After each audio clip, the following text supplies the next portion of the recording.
Hello and welcome to this short video about our new paper, Positioning Firms Along the Capabilities Ladder. My name is Alex Code from Waseda University in Tokyo, and this paper is co-authored with Nanditha Matthew from UNU CRIS in Belgium and Emanuele Pugliese from UNU Merit in the Netherlands. The paper is published in Industrial and Corporate Change and available open access at the link below. The paper focuses on how we can measure firm-level capabilities using conventional financial datasets. Let's start by considering how previous studies have measured capabilities. Grant and Verona state that the core problem of empirical research into organizational capability is that organizational capabilities are latent constructs that are inherently unobservable. Previous research has taken different approaches to dealing with this problem of unobservable capabilities, facing up to the challenge of pinning capabilities to real-world measurable items. We can distinguish between quantitative and qualitative studies. Quantitative studies faced problems of measurement because capabilities are not directly observed in the data. Qualitative studies have been attempted, but they faced problems of reliable and objective identification of real capabilities. How can we be sure that the qualitative researchers have correctly identified a capability? A further challenge for qualitative research is the potential lack of discriminant validity to distinguish between different capabilities, such as distinguishing between an innovation capability and a marketing capability. We can also differentiate between subjective data and objective data. Self-reported data can be a useful way of addressing gaps where there is no objective data, but subjective data has problems, such as the informant's lack of information about particular areas, as well as perceptual and cognitive distortions, and the possibility of intentional misreporting. Previous research has also differed in terms of its focus on specific industries versus focusing on all sectors.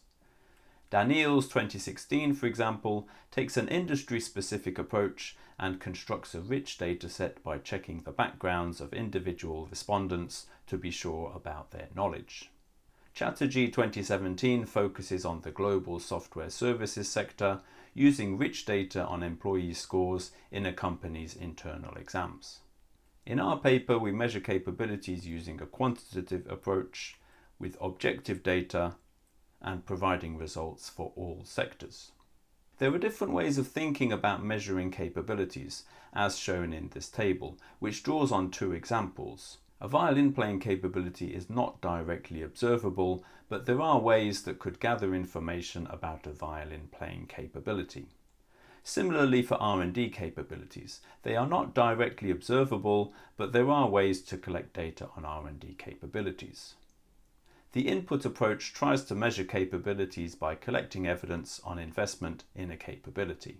In the violin playing example, if there is evidence of payments for buying or renting a violin, this could be indirect evidence of the existence of a capability for playing the violin.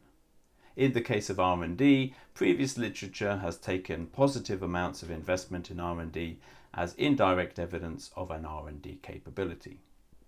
The intermediate approach refers to the case where a payment is made for an intermediate process. In the violin playing example, if there is evidence of payment for express delivery fees of a certificate that confirms passing a violin exam, this is the type of payment that you could only make if you had passed the exam, which is indirect evidence of the capability. Regarding R&D capabilities, if there is evidence that a firm has paid the application fees for a patent, this is indirect evidence of an R&D capability. There is still no evidence that the patent is commercially valuable, but firms would only pay a patent application fee if they have something that they think is worth patenting. The output approach focuses on the overall success of the capability in terms of satisfying its initial goals. In the violin playing analogy, this could be measured in terms of payments for giving a concert or audience satisfaction scores. In the case of the R&D capability, existence of the capability could be inferred from data on commercial success or satisfactory performance outcomes. Then finally, there are process aspects of capabilities.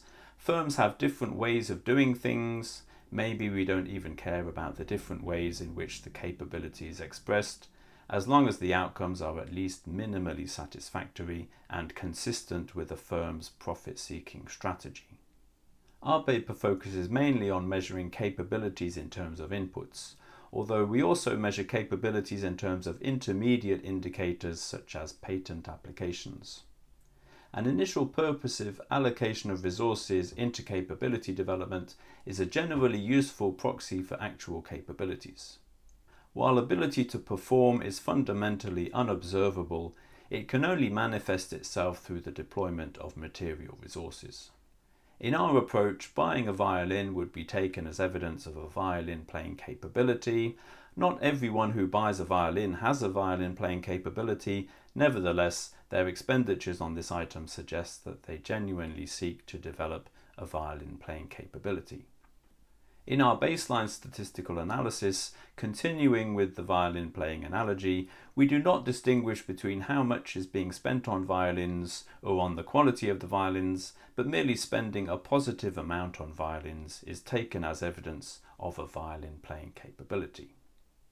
Process aspects of capabilities may be less important if we do not need to know the details regarding how the sausage is made, as long as it is made in a minimally satisfactory manner, consistent with a profit-seeking strategy. It is worth highlighting the differences between our approach and an influential stream of literature on measuring capabilities developed by Bloom, Van Reenen, and co-authors.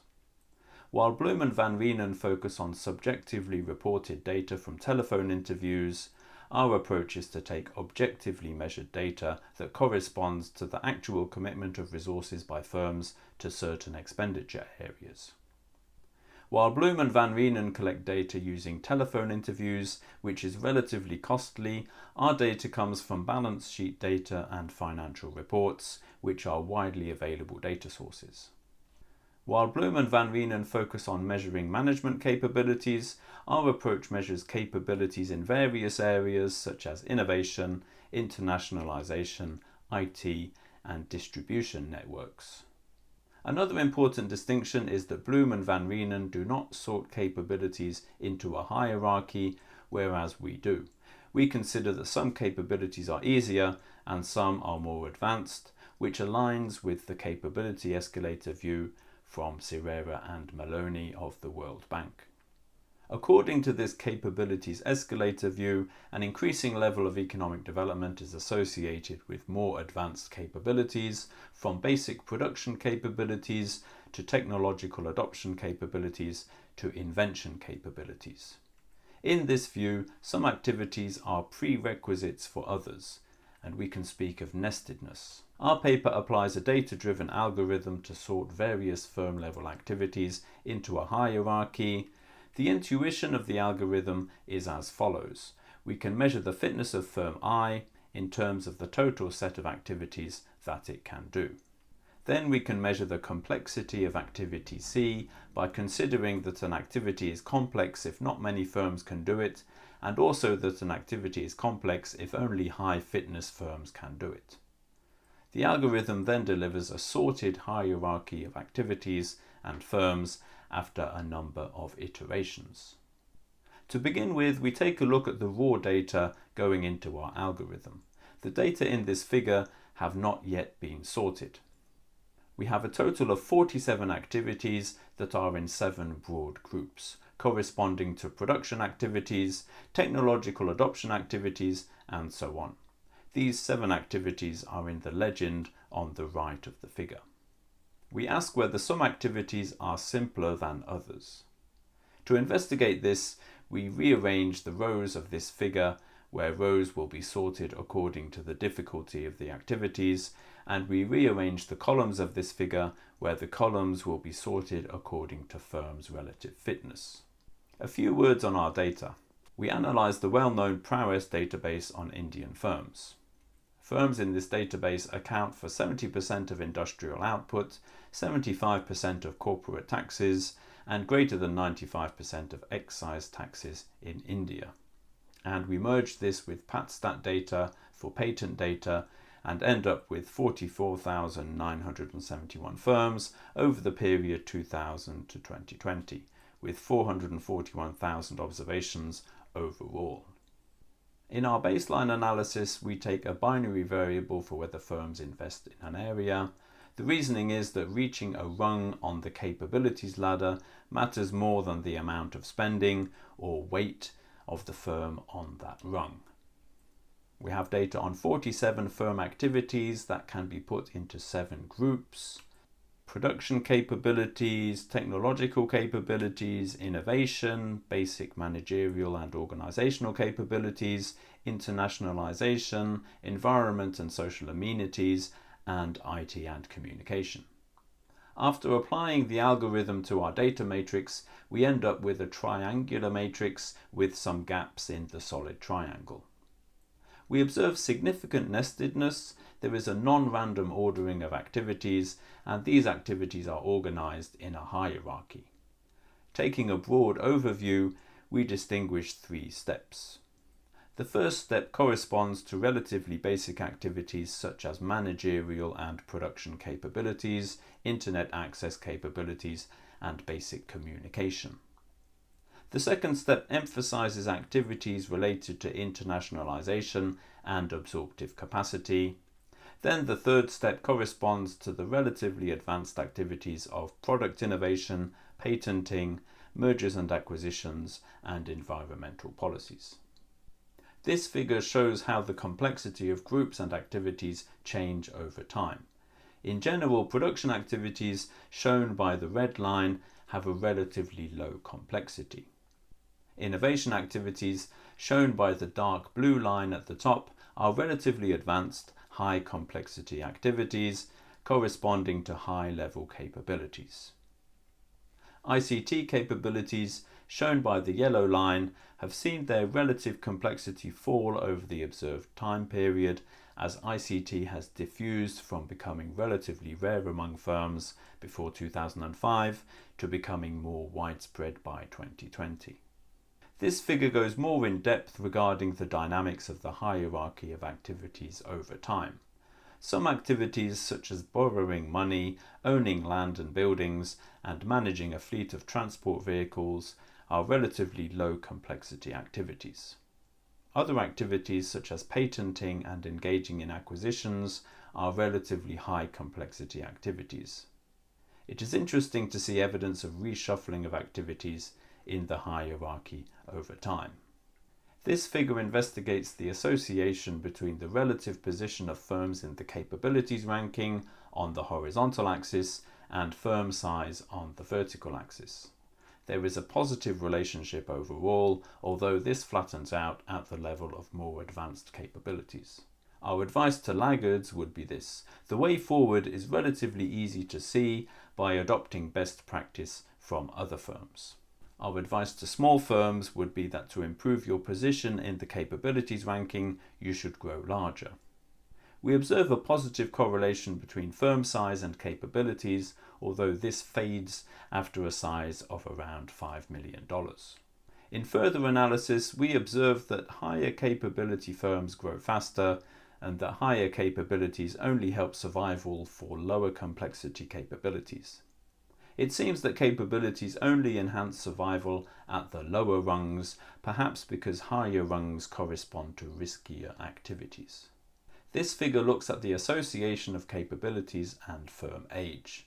On the horizontal axis we have the level of capabilities, and on the vertical axis is firm age. There is a positive relationship overall, but it is weak. In general, we can observe that there are firms of any age at any level of capabilities. Some old firms have low capabilities and some young firms have high capabilities. Overall, the relationship between capabilities and firm age is weaker than the relationship between capabilities and firm size.